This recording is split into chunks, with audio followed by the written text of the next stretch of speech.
It's very nice to be on your show, Maria. It has to go back to 2003. In that year, we were hit very hard by SARS, and we learned how to deal with it. The whole government is established to deal with the situation. So when we learned that there might be a new epidemic coming this way, so in December last year, we started to see the news that there were unknown cases of pneumonia, looks like SARS. So we try to prepare ourselves. We set up our government task force, and then we set up our command center. It's a whole government approach to deal with the situation, including the health ministry, our CDC officials, our experts, our other government ministries, go with it. And then on December 31st, we sent, yes. No, please continue. Yeah, well, on December 31st last year, we started doing the onboard checking for those passengers coming back from Wuhan.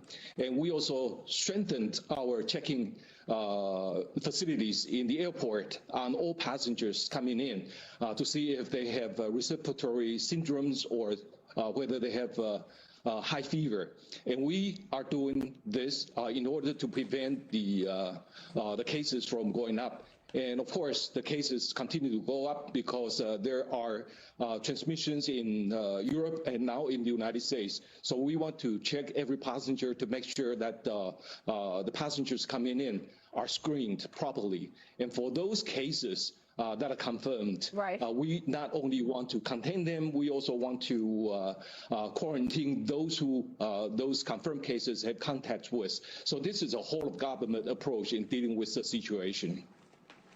Well, this has been an incredible approach and a very successful one. You're located Taiwan, 81 miles away from mainland China, and you've been able to manage this coronavirus outbreak as well.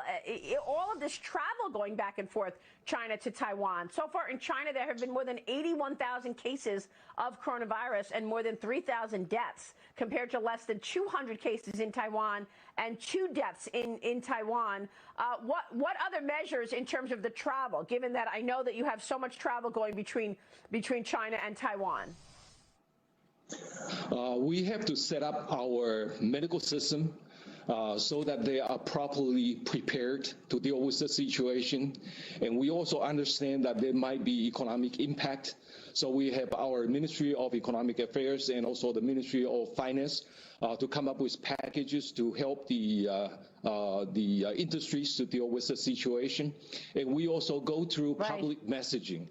Public health officials go on television every evening to update the public and also to tell the public what is a good practice in a situation like this. And I think overall speaking, this is quite successful.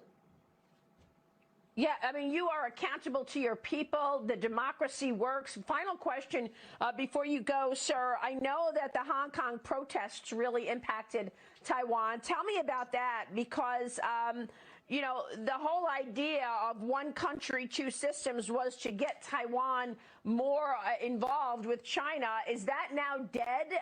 Where are you post the Hong Kong protests in that regard?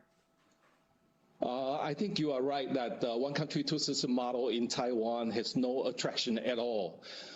When there was a protest in Hong Kong in March last year, people in Taiwan are watching very carefully because the Chinese government continued to say that the one country, two system model is for Taiwan to use in the future.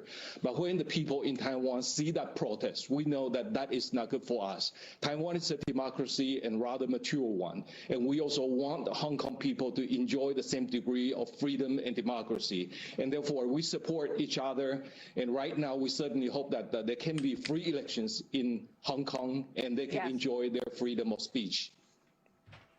Minister, it's so wonderful to hear you say that and to see this kind of democracy so close to China, where obviously the authoritarianism is failing, is very important to discuss. Minister, good to talk with you. Thanks very much for joining me this morning. Thank you, Maria.